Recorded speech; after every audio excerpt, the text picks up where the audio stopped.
Oh yeah, what's the fastest way to play fast? Tapping, of course. So if you're watching the replay, all you have to do is wait, 14 minutes, and I will explain exactly how it's done. But until then, we're gonna wait and see if we can get some people in here who can actually attend the lesson while it's live. And while we do so, I'm gonna warm up a little bit and see what happens. I have 14 minutes to burn. That'll be fun.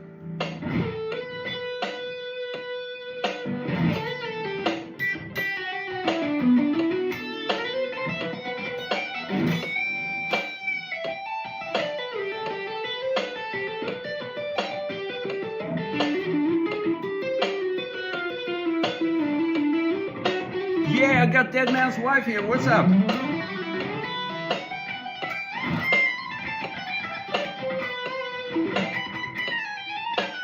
We got Wemerson Guitar from Brazil, I think. We got Amos. What's up? Lots of good people from both Instagram and YouTube here.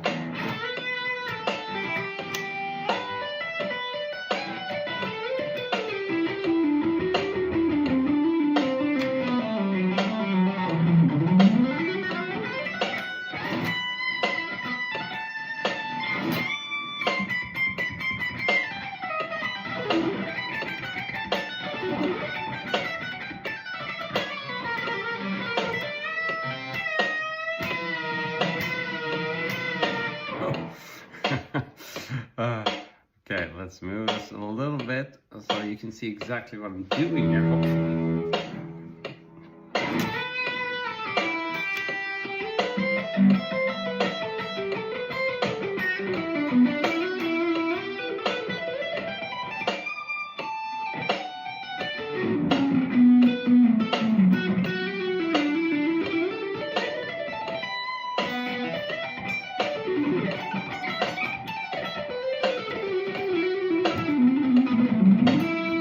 Mogamed, I will hopefully learn you a lot in just 12 minutes. And actually, to be honest with you, a lot of people speak about sweep picking as being some kind of magic remedy to, shred fast. But I don't agree with that. I think the topic of today is really how you learn to play as fast as possible, as quickly as possible, if that makes sense. Tapping is one of the easiest things to learn, but while still being somewhat fancy. So yeah, hopefully it'll be good. Hey there, Not Prince, what's up on Instagram? Ooh, do something new. That's a challenge right there.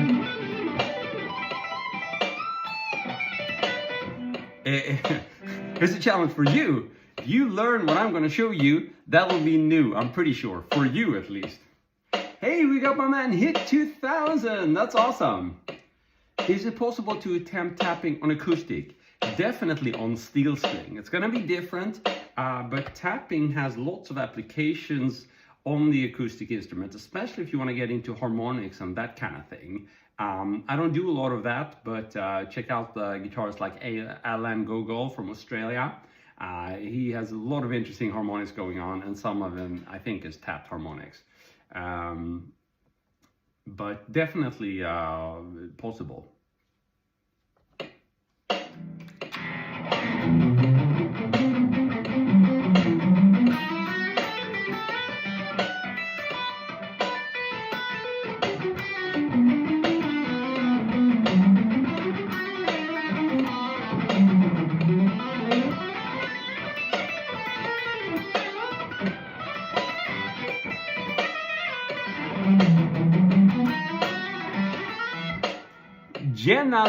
Jenna Lirimaki. Oh, sorry for butchering your username on YouTube. What's up?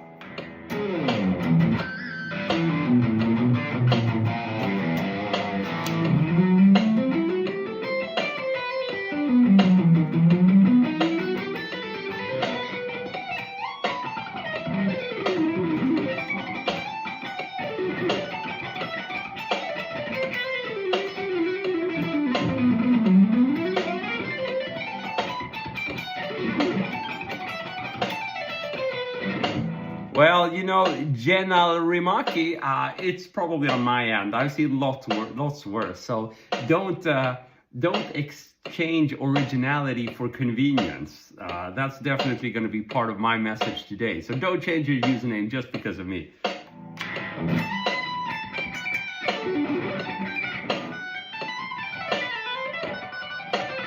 So, by the way, Jenna, I'm gonna call you Jenna. Is that part of your real name or is it just a username?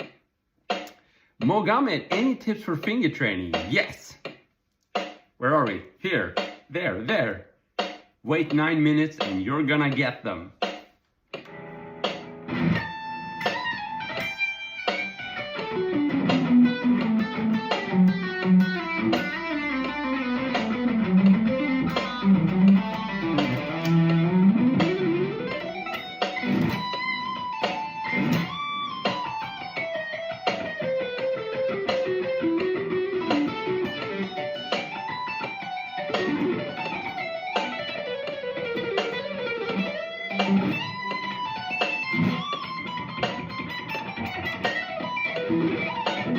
Ouch, sorry to hear that, Jenna. You broke your Strat. How badly did you break it? Where did it break?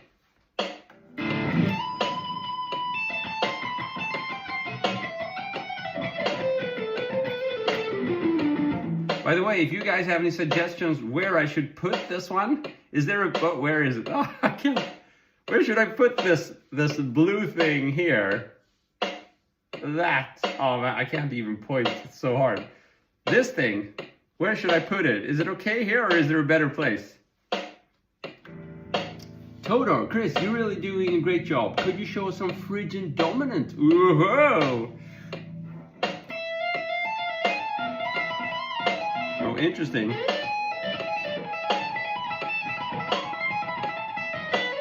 I'd have to work a little bit on that. It's been a while.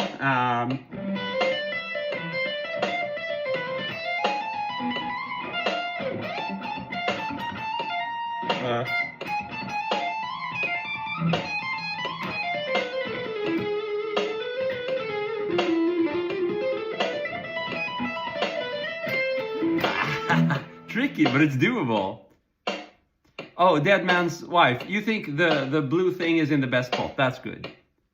The neck, you dropped it. Oh, the neck is completely wrecked. Sorry to hear that. But the good news is that replacing the neck is much easier on a Strat than it is on like a Gibson guitar or a guitar where the neck has been glued.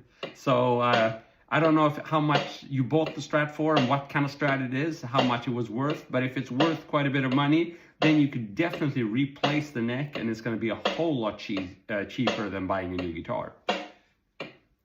Yeah, we don't want to break the neck. Oh, top left is better. Somewhere here. But don't you think that would mess up my head? I'm a little worried. Maybe bottom end here, but I know that on a lot of apps, you know, there's text and stuff going on down there. But, yeah. Exactly, the Strat has a bolt-on neck construction, so it's easier to replace it. Amos, the model of my guitar is Solar A1.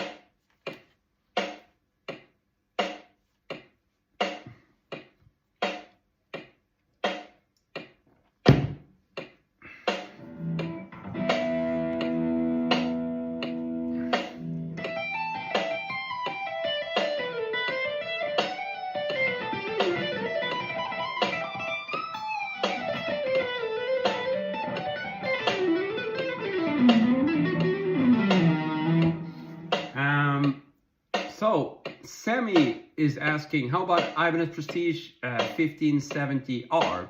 So I have an Ibanez Prestige and I love them, but I think I've matured out of those super thin wizard necks. So I do want a bit of a chunkier neck now. It doesn't have to be extreme, but basically I get a bit of a hand, or I feel pain if I stay too long with this classical posture. So if you like this posture, then the Prestige necks, the super thin necks are awesome. But if you're a fan of this kind of posture, like when you hold it like this, the guitar, you know, then I don't like Prestige as much anymore, you know. Mogamed, in the corner. So which corner? Top left corner won't mess up your head. Top left, okay. Should we try the top left? I mean, this is a little bit new, so I hope you can forgive me for experimenting. In this corner, is that really good? Yeah, maybe that was good. So is this better? Can you guys see the blue area still?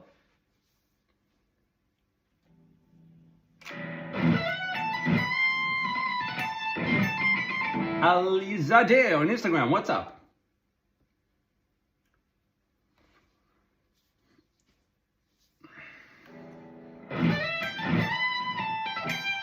Maybe the other corner was better. I'm gonna put it in the other corner for now. Yeah. Oh, now I can't even figure out how to do it. Oh, here we go. Let's do it here. Is that better? I don't know. Just Christopher, you're back. Handle Games official. Awesome to see you. Maytam, what's up? Move it to the other side. So I moved it to the other side now. Is this okay?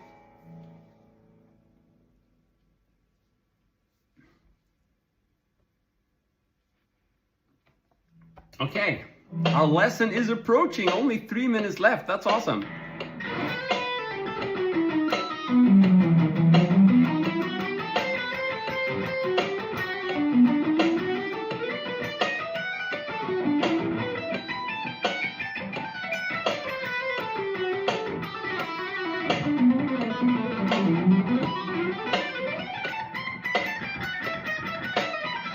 Amos, let's do a little bit of sweep peeking before we start.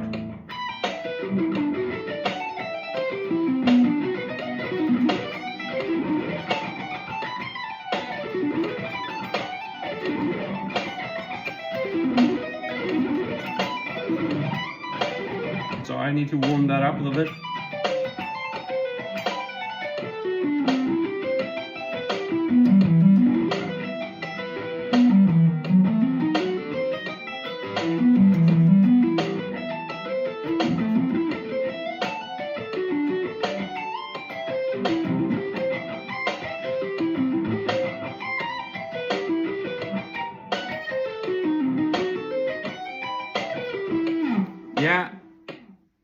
Yeah, good idea. Move it a little bit further. No, if I move it further up, it seems that on my phone, yeah, it's gonna get messed up. So I think here's the best place.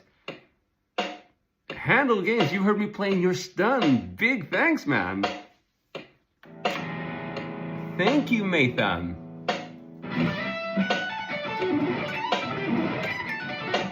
Cool, Amos, you like the tone. So the tone is my Mesa Boogie you're hearing now. I have one pedal used now, which is the Wampler Ego. So there's a bit of compression going on, but I use it also as a booster. And then I have, in the loop of the amp, I have a little bit of EQ with an EQ pedal and a reverb and delay pedal. No one asked, but I thought you'd like to know. Okay, we're approaching the lesson. This is awesome. I like the countdown thing. I think it feels better.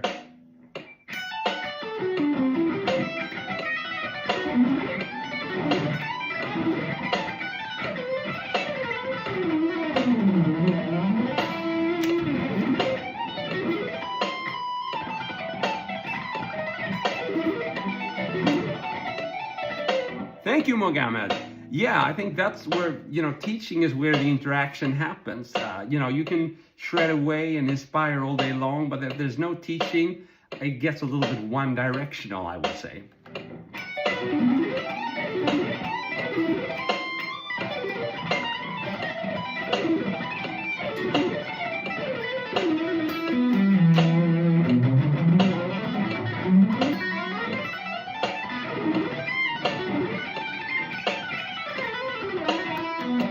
So Rubira is asking in Spanish, improvisa algo con escalas árabes son grandiosas. I think that's Spanish, and probably, improvise with Arabic scales. And that's a good topic for another lesson, basically exotic scales.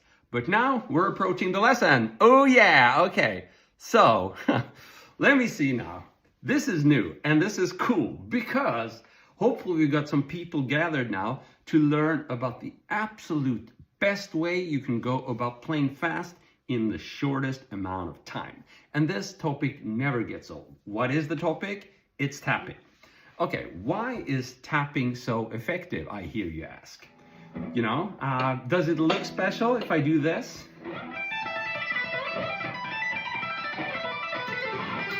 Or maybe... So you're gonna notice it looks different because my right hand goes up on the fretboard. I have two hands on the fretboard. So that's the number one thing to realize, that you have two hands helping out. Therefore, the likeliness of you doubling your speed today is very big. And that in itself is a big thing, because doubling your speed with any other method would involve a substantial amount of time with the metronome. Okay, so there's a little bit of background for you why I claim that tapping is probably the most effective way you can go about playing fast in the least amount of time. Okay, but how is it done, and is it beginner friendly? So the answer is yes. It's not, if you've never played lead guitar, I would recommend tapping, provided you're completely into shred. But if you're not, aiming to shred, then maybe this isn't for you. However, as I said, it is one of the easier ways techniques to master in a short amount of time. So maybe you'll stumble upon this and like, yeah, I can try that, and you're just gonna master it, and that would be pretty cool. Okay, a couple of things to realize here. In order to effectively play tapping, you're gonna have to be somewhat comfortable with hammer-ons and pull-offs, okay? And hammer-ons is usually the part people get, okay? Because you hammer on the note with the left hand. So you don't have to use the right hand. I'm only using the left hand, okay? And it's sort of self-explanatory that if you're gonna do this, you're gonna have to use a certain amount of pressure to get the note ringing. So a certain amount of speed and action, what's the word I'm looking for here? You're gonna have to attack the string hard. But that in itself isn't enough. You also need a little bit of precision, because if you hit the string wrong, so on the fret wire, then it doesn't matter how hard you hit, it's gonna sound bad. So that's the number one takeaway here. You have to understand that hammer-ons involve both a little bit of action, but also precision in terms of where you hit the fret. But then we get pull-offs, which is the opposite of hammer-ons. And this is what people get wrong, because they think that a hammer-on correctly just attacks the string from above. Then there's this misconception that if you just lift the finger, you're gonna get a note. That's wrong. You have to do a downward movement. I repeat, in order to get a pull-off ringing, you need a downward movement. So check this out. I attack the string with my hammer-on, but to get a note, when I lift the finger, I'm gonna have to do a downward movement. So we have a note, but I just lift it and it barely sounds. One more time. Hammer-on works, I lift the finger, nothing happens. But check this out. If I do a hammer-on and pull downward, boy did I get some sound. One more time. Hammer-on, down. I get sound. One more time. Hammer-on, just straight onto the fretboard. Pull off, down. Okay. If you understand this, then you pretty much nail the whole lesson, because we're gonna use the exact same concept with our right hand as well as we tap. So check this out. I'm gonna show you and then I'm gonna break it down. Hammer on, tap, okay? Hammer on, tap. The interesting part here is that both fingers are doing the same thing. They're hammering on.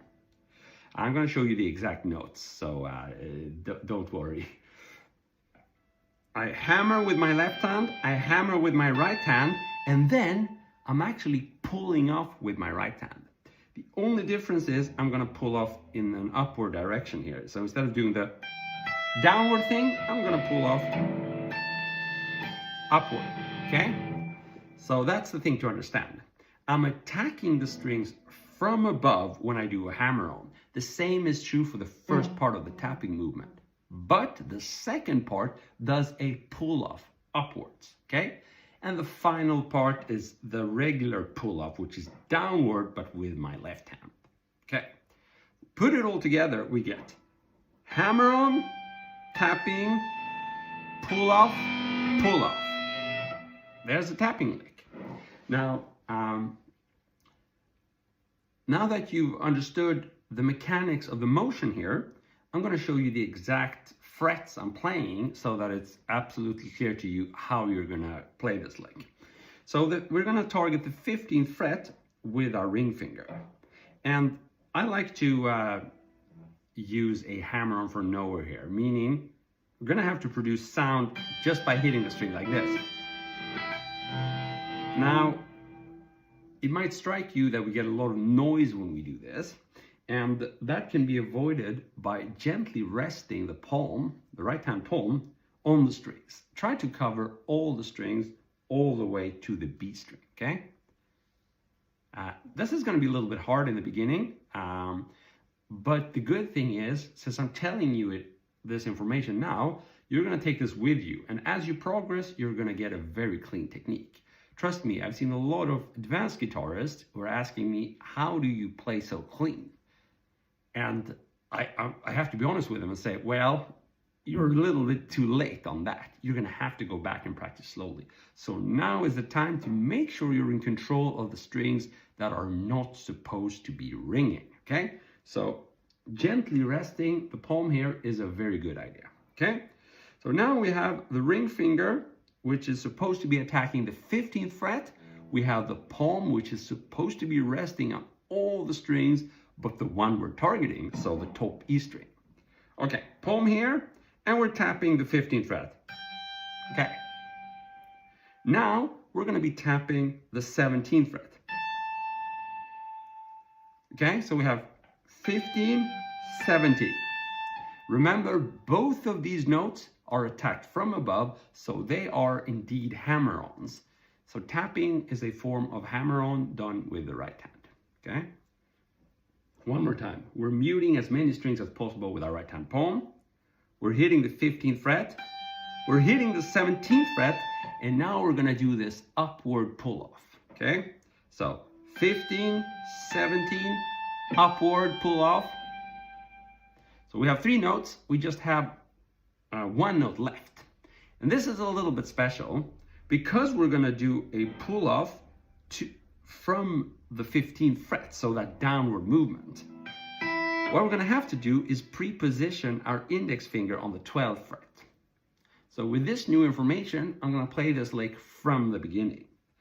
Pre-position my index finger on the 12th fret, and then I attack that 15th fret with a hammer-on from nowhere.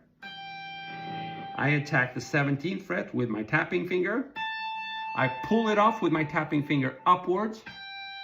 And then finally, I pull off downwards with my ring finger. Very cool. We have the entire lick now. Let's play it slowly.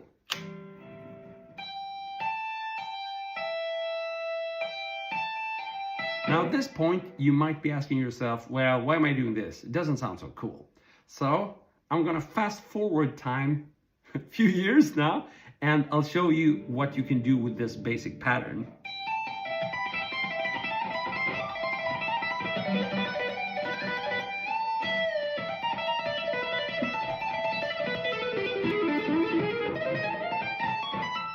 Don't do that, but you get the point.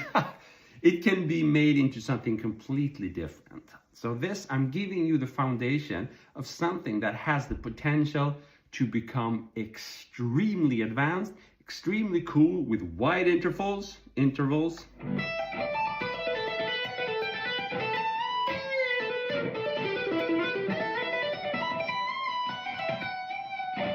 so on and so forth.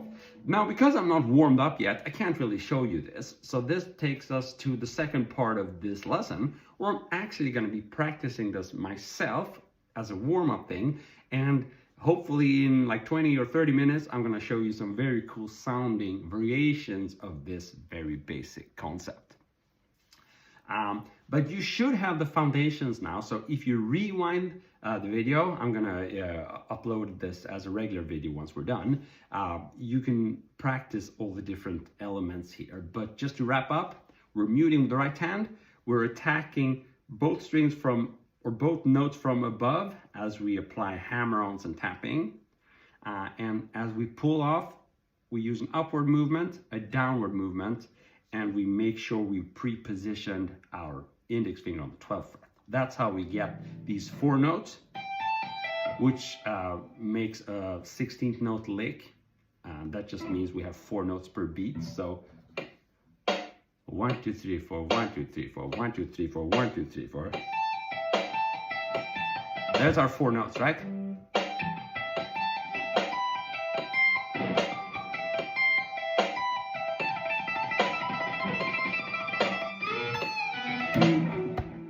Okay, that's some cool stuff. You gotten a taste of something that is basic but can be made very advanced. Congratulations. Now what I'm going to do is check the comments because I haven't done that at all so far. So I'm going to see if you guys have any questions for me. Dead Man's Wife, glad I didn't miss this lesson. Awesome, you like it. Mogami, totally understand. Awesome. Do let me know if something isn't clear here. True, hi from Poland. Awesome. Coordination, yes, that's a key element here, which is why it's so important to start this as a slow tempo and make sure all the notes are ringing out just the way it did when I showed you in the beginning.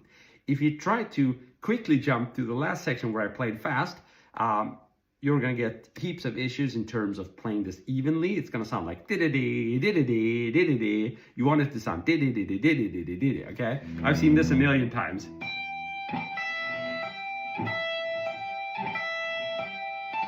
That sucks, okay? Better slow it down so you can play like this. That's slow, but it's even, and that kind of technique will translate into something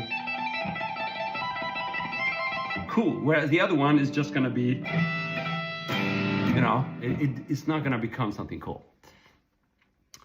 So let me just see if I missed any comments there.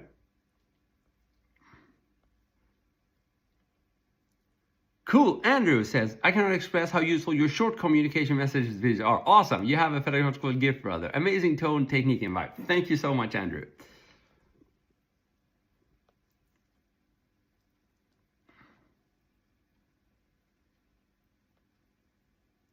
Very cool. Okay, so what is Instagram saying? Need to work now. Always happy to see your live videos. Awesome, MK3. Cool, so I think I've covered the lessons or the feedback now. So I'm gonna practice this myself so you can see in action how this technique works when you're playing it. And for this purpose, I'm gonna just give you a little new timer here so you can see how long I'm practicing, and you can then you know, save your questions or thoughts, and I'll answer those in 4 minutes when I'm done practicing. Okay.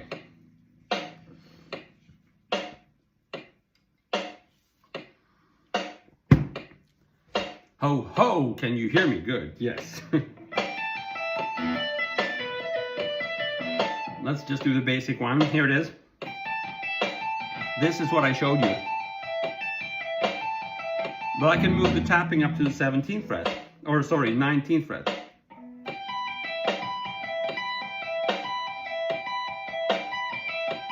$20, $22,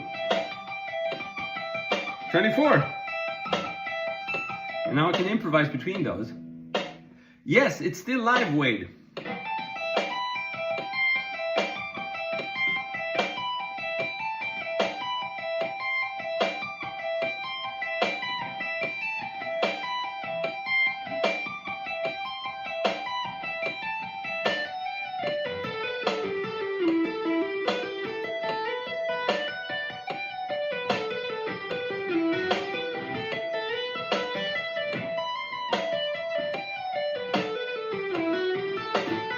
I messed up.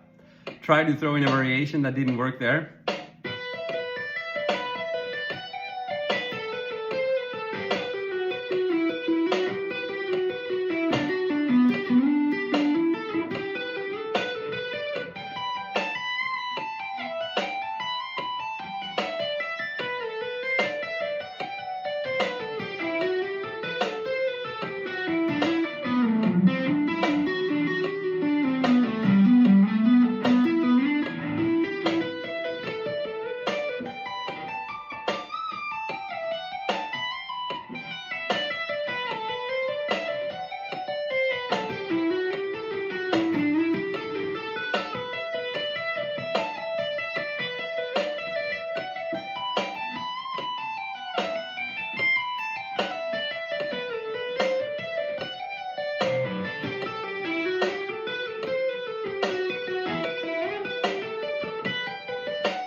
messing up a bit more there.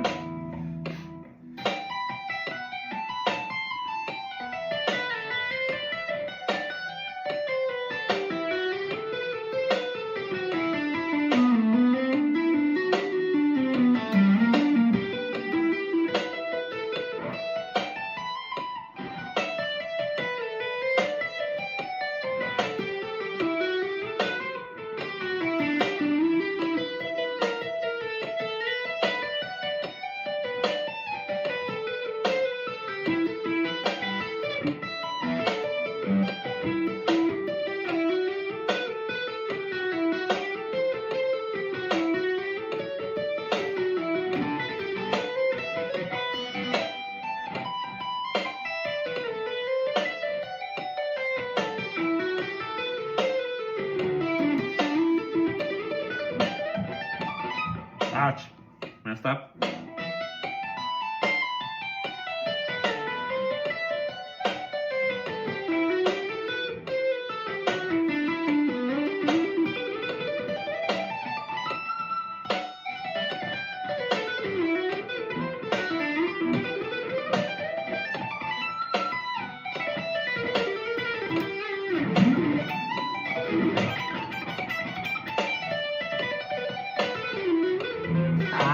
Speeding up way too much. I need to spend more time doing the slow stuff.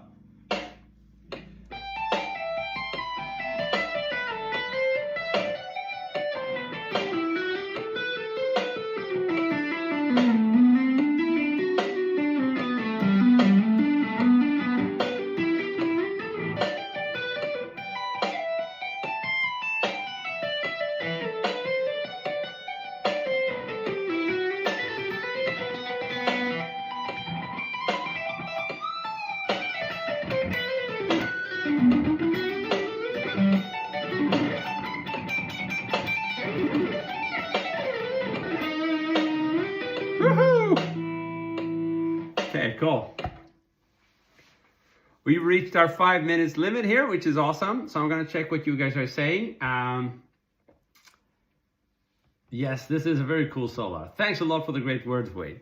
So we got a great request there from Andrew on Facebook saying, when could you do a lesson on sweep picking? That could actually be one of my coming topics there. Maybe already tomorrow, we'll see. I'll need to think a little bit about it, but it's definitely something I'd be happy to do soon because I've done it so much in both my practice sessions and on my shorts videos. So I think there are a lot of people wondering a little bit about the details there. So I have a very specific approach to sweep picking, which relies on hammer-ons from nowhere, just like the tapping lick I showed you, but it gets way more advanced. But it's still interesting to know, I think, when you're starting out, because I was lucky enough to have this information as not a beginner, but as an intermediate lead player. And I got it from Tony McAlpine, one of his instructional videos where he showed like major and minor shape arpeggios, and he sort of emphasized the hammer-ons from nowhere part. And I kind of picked up on that, and now it's become a big part of my style.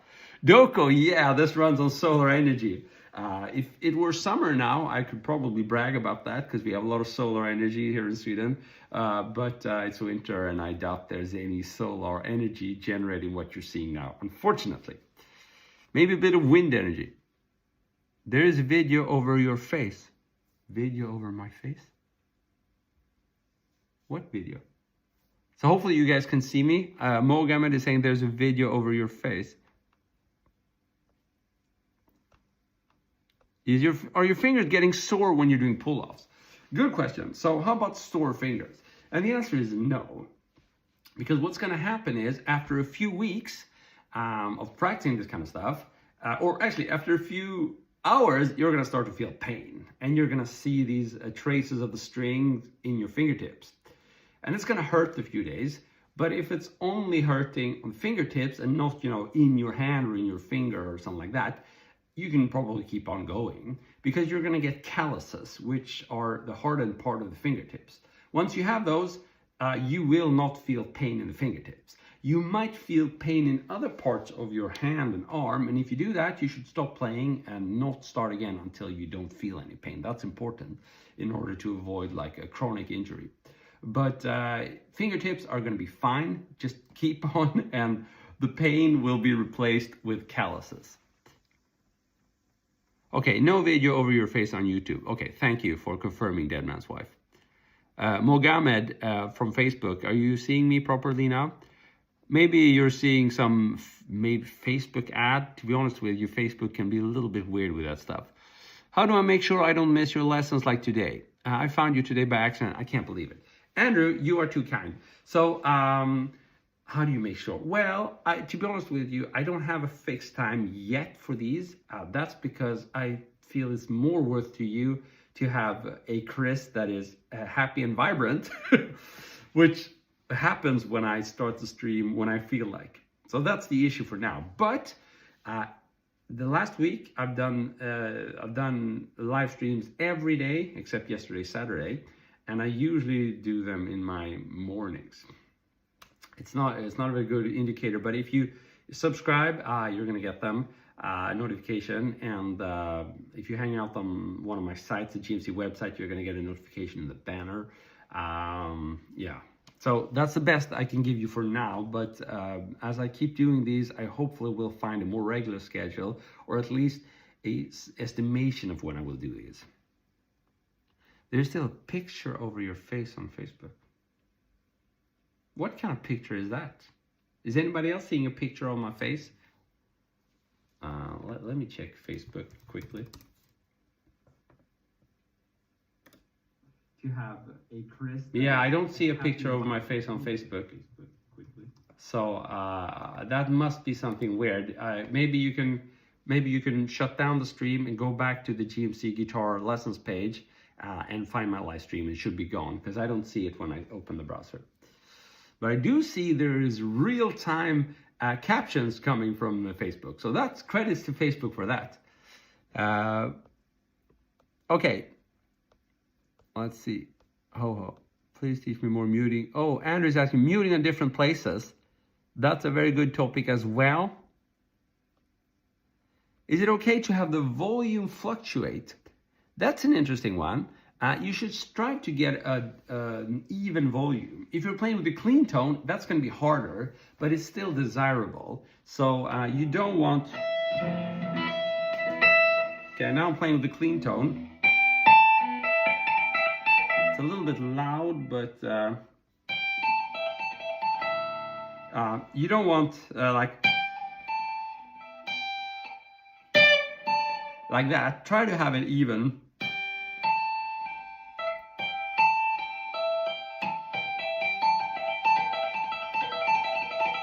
Now with distortion, it's going to be easier because it has like a built-in compressor. Andrew, good one. He's saying, Mohammed, stop drinking so early in the morning. You see double brother and it's only 5:30 a.m. in Texas. Good one.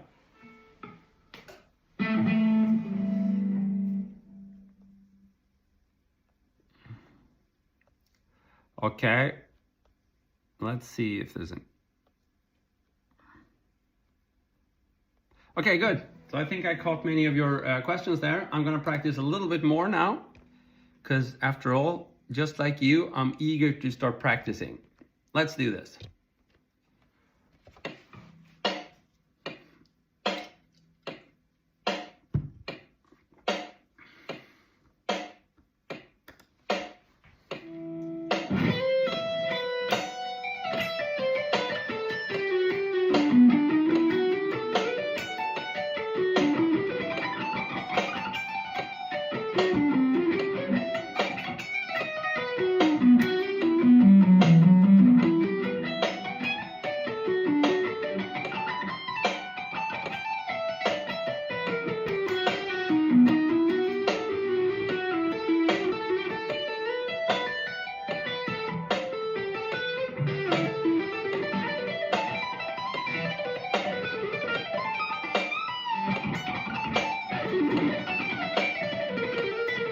Too fast, so I'm not going to be practicing at that tempo. That's just a very silly thing to do.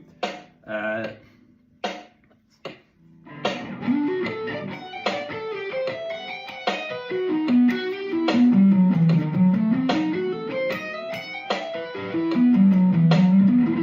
messed up.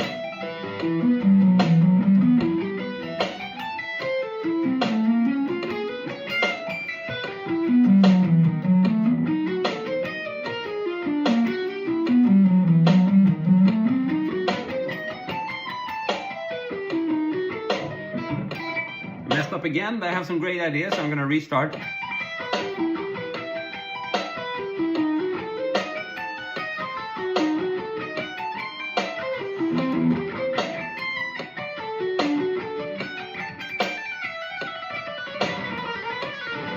Too fast.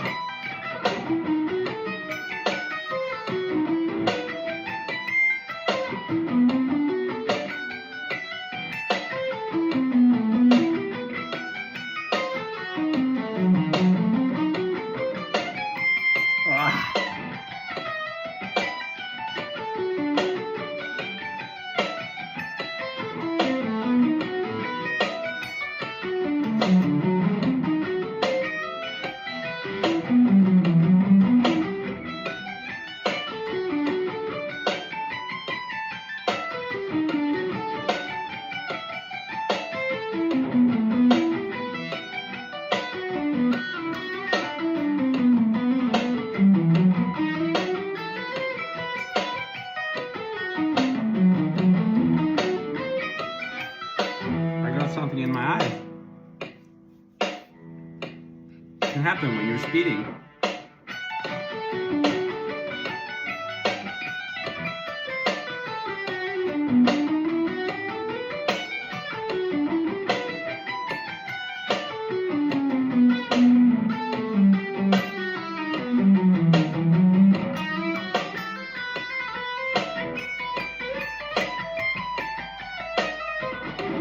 Messed up.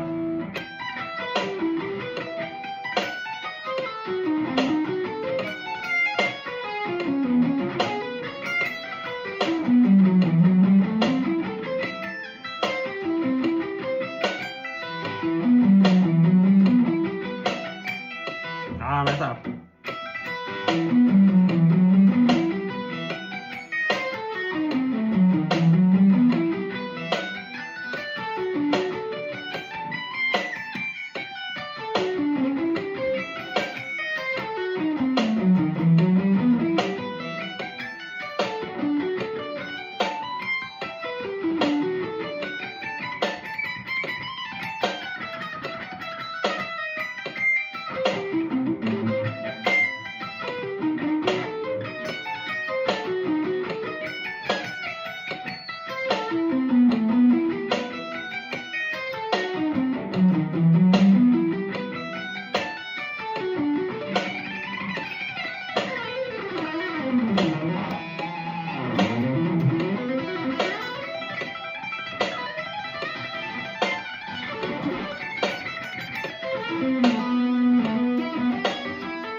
Okay, cool. So that was a nice little practice set right there. We have a question from Wade. Sometimes I'm OCD about learning exactly how someone plays a song, but at what point should one accept one's own playing style? So that's a good question, and the general answer here is it's going to be specific to you. So if you enjoy nailing the last details, which maybe takes up just as much practice time as what you did prior to that. So basically the last details take a very long time to nail, but sometimes they are the ones that make the difference, and sometimes that's really what you need to nail to get some satisfaction. So it depends on you, it depends on the piece you're learning, but I know that for me personally, I never benefited from staying a long time on something. I just wanted to grab the best part of whatever I was learning and then move on. So the idea is you have to learn to know yourself, because if you don't, you're basically going to get discouraged just by practicing the same thing and it doesn't inspire you anymore. So maybe it's smarter to move on if you know that that's going to keep your inspiration up. That's what it goes down to. Okay, dokie. So what is Facebook and YouTube saying? It's great to see you also messing up. Just shows practice make perfect. I mess up all the time. So it's important to understand that if you mess up on the same place and you keep repeating that mistake, then you're doing something wrong. If it's the occasional random miss, that's okay, but it might be an indication that you need to slow things down. That's why you often hear me say, this is way too fast, I need to slow down. But if you keep missing the same spot, and that's a very common thing. I see that all the time among students. It can be a specific place in the riff in the song, or it could be like a specific technique, like a specific string traverse. If you mess up on the same time constantly, then you should stop what you're doing. You should stop repeating, and you need to hone in on the mistake, because otherwise you're just completely going to consolidate a bad habit. It's going to get very hard to get rid of.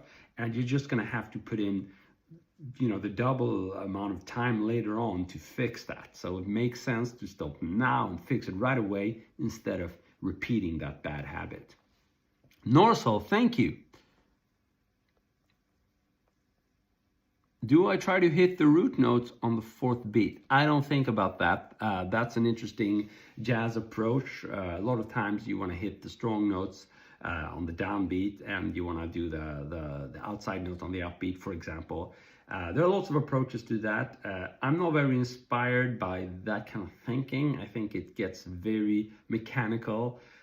So it works for some people. I'm not saying it's bad, but for me, I need to think in terms of a melody, and I don't like being too technical about that melody. I don't like counting. It's like 1, 2, 3, and then I should do that. That's okay if you're learning something, and it's okay if you like that style of practicing, but I hate it. I want to think in terms of like I'm creating a melody on the spot, like I'm building a song or a verse on the spot. No counting, it's more, try to get the feel of it. I know it sounds a little bit like, I don't know, hocus pocus, but no counting for me. Okay, cool. So yes, time to practice some more. Let's do it.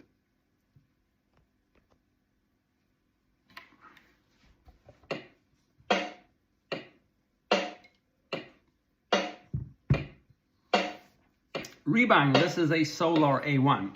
So let's go.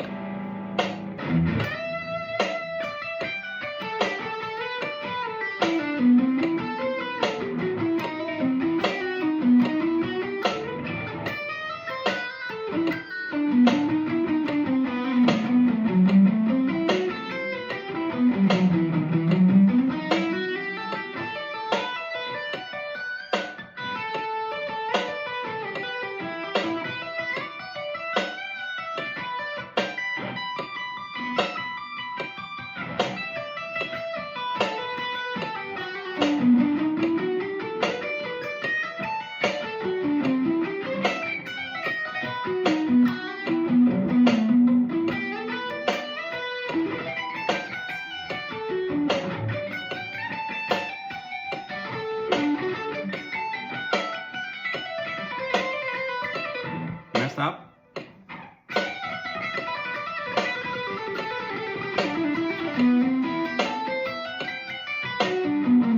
Yeah, you can definitely screen record the live stream. That's fine. And I'm also, you're going to find this live stream republished on my YouTube, Facebook, and Instagram.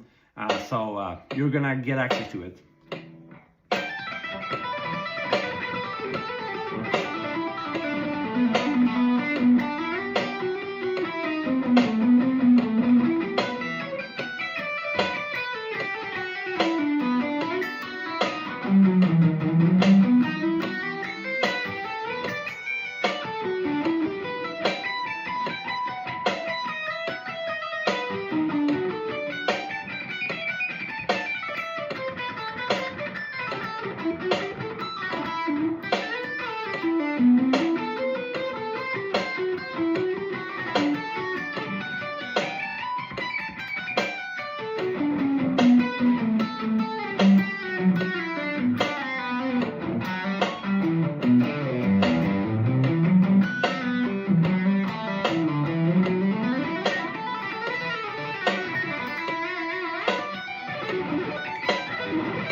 Dan from Twitch is here. Awesome.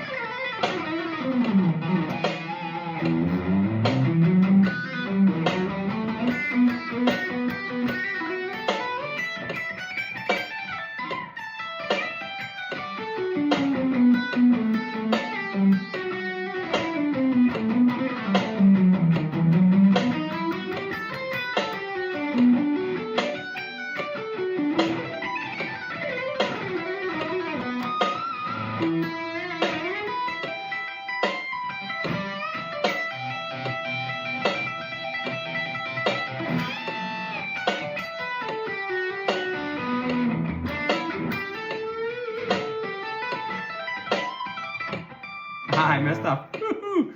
Okay.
Cool.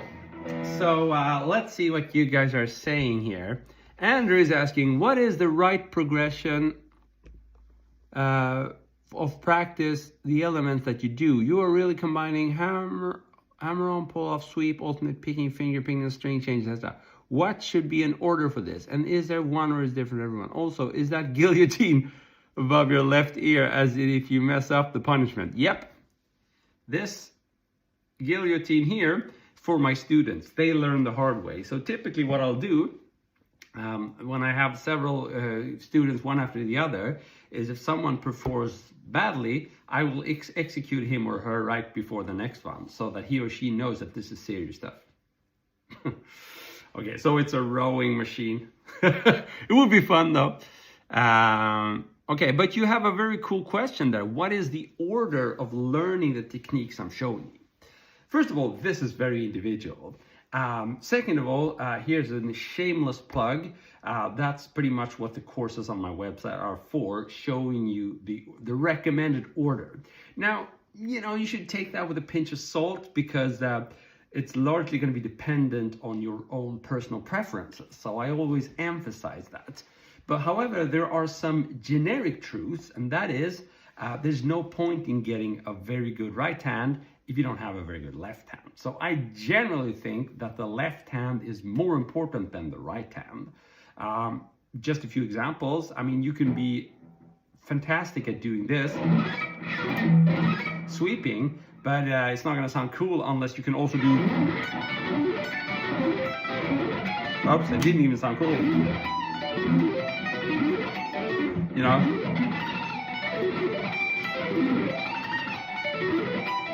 That kind of thing only sounds cool when your left hand is up to the task. So what I'm trying to say here is that, you know, when you want to get really fancy, you should focus on the left hand. But the left hand should never work alone. You have to use all the tools at your disposal for muting and controlling tone and for dynamics. To me, the right hand, the most important is not speed, it's dynamics and muting control. The guitar is not a super dynamic instrument compared to like wind instruments or vocals or even drums, you know. So we have to fight a little bit to get dynamics, especially from a distorted tone. You know, here's a soft note and here's super loud.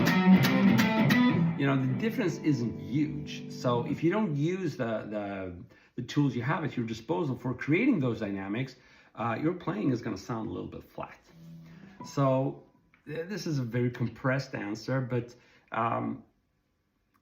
the general answer is the order you learn the technique is going to be largely dependent on your personal preferences, but it's also, there's a little bit of common sense in there. So there's no point in being really good at picking fast if you can't follow with the left hand, you know?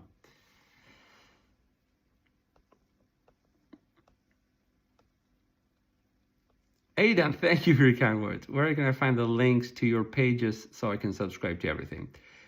So, you know, you have Christopher Dahl. If you just Google it, you're going to find the good stuff. You have my own, my site there, which is mainly for courses, but there's also some free stuff.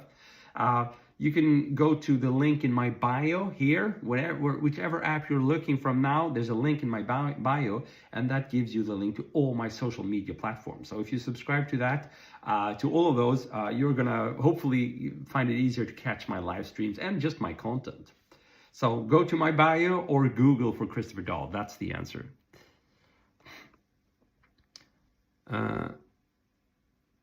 Okay. Cool. So Andrew is asking, can you show your Mesa Boogie settings or post a pic? The sound is inspiring. The best morning since I started playing. Wow, thank you so much, man. So what I'm going to do now, and I hope this works, I'm going to unplug my Pro microphone here. Hopefully you guys can still hear me. Yeah, it should be decent. And I'm going to move the camera here. And I'm going to put it on the floor, actually. Let me do this. And I'm going to show you my amp here. I don't know if you can see anything.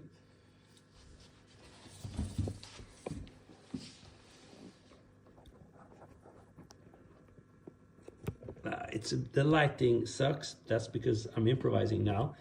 Let's see if we can improve that a little bit better. So this is my Mesa Boogie amp, and I use the overdrive channel. The reason we have tape here is because I'm actually not using this speaker.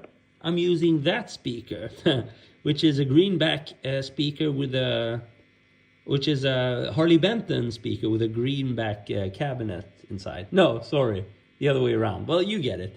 I'm not using that speaker. I'm using that speaker. That's what I'm trying to say. And I have tape here because if I accidentally switch it from like 10 to 45 watts, I will blow the other speaker. Okay, so I'm using the overdrive channel and the Mark I mode.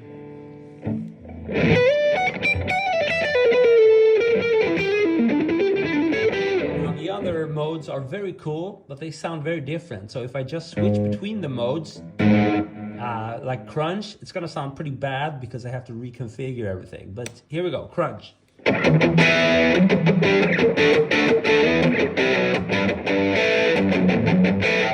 then we have edge, which is also cool, but it's gonna sound bad because, again, I'm gonna have to change all the settings for it to sound good.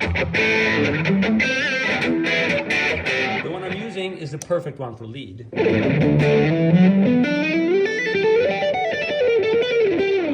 The other ones are good as well, but this is the lead sound I prefer.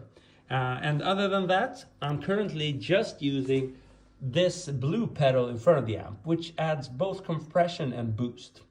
I also use the two white ones here, but these are just like a tuner and a noise gate. Finally, what I use in the loop, so this is in the amp loop, I use an EQ, and I use reverb and a little bit of delay. So those three. And that's it. Whoa! I almost fell off my chair. And then of course I use this guitar, which is completely stock, a Solar A1 with the Duncan Solar pickups. I like them a lot. Yeah, that's it. And I have a very messy floor. Sorry for that. Oh, here you can see a bit more of my setup. This is the audio interface I use. This is the microphone I usually speak into, which I spoke into up to this point. Now I'm speaking just into the phone. And yeah, that's my computer, and this is my audio interface, and this is the extension of my interface, which I'm not using now because I don't need it for the streams, but when I record my shorts, I use this to add multiple microphones. And there you can see the Kemper, which I don't use a lot these days. And here's just like a mic preamp and compressor that I use for some of my higher quality recorded videos with spoken stuff. Okay, I'm gonna rotate this now. That was exhausting. I hope you did that help, or was it just way too fast, everything? You have to forgive me, I'm still learning. I'm trying to be more spontaneous in these live streams. But you know, the more complex my setup is, the less I can move things around. So now I'm gonna plug the better microphone in again, and you guys can let me know if there's any difference. Hello. Yeah, I don't know if there's an improvement. The microphone is really good, but it's not as automatic as the iPhone microphone, which is also decent. Basically with the Pro microphone, I need to be more careful with volume settings. iPhone does that automatically for me. So it's like a balance. Either you get a great microphone, but you have to be completely worried about the levels all the time, or you get the built-in iPhone microphone, which is decent, but then levels are handled perfectly. So it's a bit of a challenge. I'm not sure which is best to use for the live streams. Obviously, the Pro microphone is amazing whenever I pre-record stuff, but for live streams, it's a little bit different. Okay.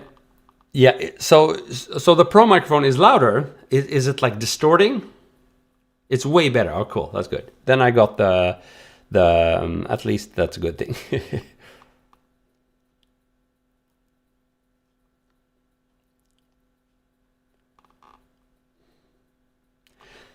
So I'll keep the Pro microphone then. Hopefully it's set well now. Great. That's awesome. So by the way, the Pro microphone is a AKG C414. It's one of those microphones that's, you know, catches everything. That's good and bad, you know. Sometimes you don't want that, but I like it for the live streams because I do both spoken and guitar at the same time, and I want you to hear the same as me in the room, you know. Even if I'm maybe I'll just spontaneously do like I'll maybe use a backing track, and I want you to hear it the same way as me in the room now. So like this. Maybe I want to improvise with this. Sorry.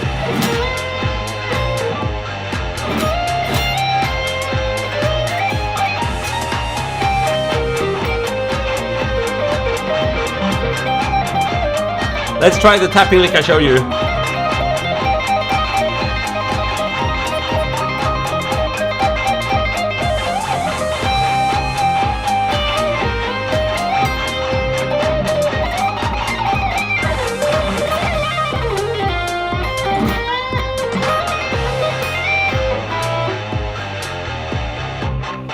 So great, thanks a lot for confirming, by the way, that it sounds better. That's helpful for me. Oh, let's see. I'm gonna increase the delay levels, and we can hopefully get a better sound. Oh man, it's snowing outside so badly. Check this out. I don't know if you can. Can you see the snow? It's crazy. Anyhow.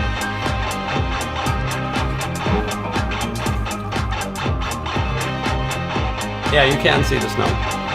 Okay, so let's try it with lots of delay here.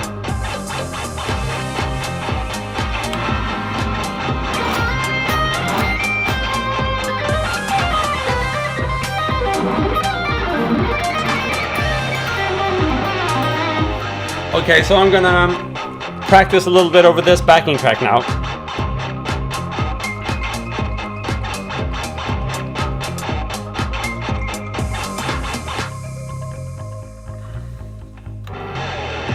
So this is from my YouTube channel.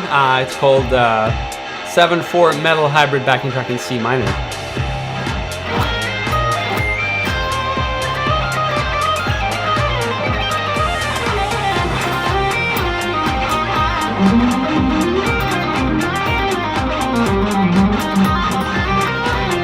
So, does this still sound okay with the backing track? Are levels okay? Can you hear both my speaking, the guitar, and the backing track?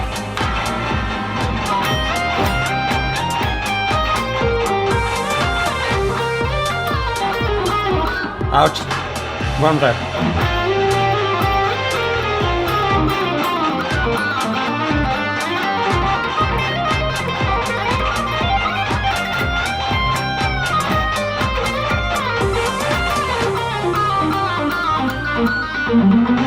Thank you, Linga-san, for confirming.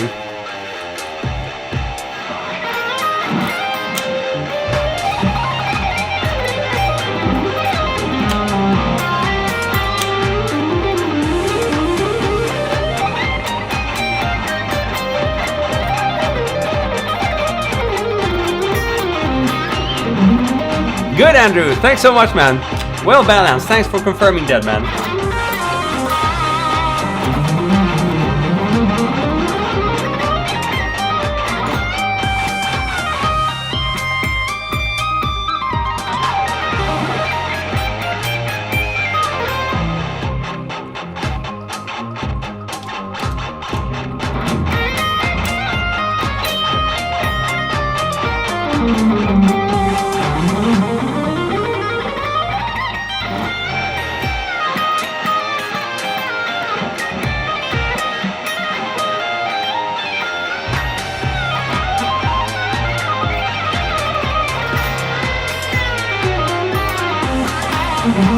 Okay, interesting. So backing a little bit loud, I'm gonna lower it a little bit.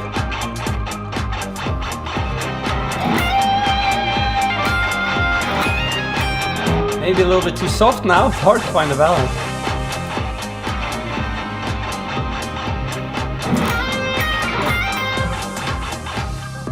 I can do maybe this, boost the mid-range a little bit.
Interesting, Addy Pale on YouTube saying, I noticed your tone are taking more on the low end today. So you're saying it's a more low end kind of tone? Is it good or is it bad? You like it brighter?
Cool.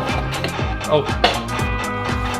So I'm happy the setup works. This is maybe the most flexible setup so far. Allows me to kind of go between stuff, and I still can be spontaneous and disconnect everything and take you with me, and you know, using my phone just show you stuff.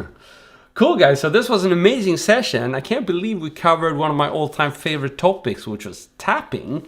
And not only did I hopefully break it down on a level so you can start doing it yourself, but also I got to practice it myself, and you got to see a little bit the more advanced application. So basically what practicing tapping can lead you to in the long run, which I think is super important, not to kind of lose the goal or the perspective. So you have, sort of milestones there on the way.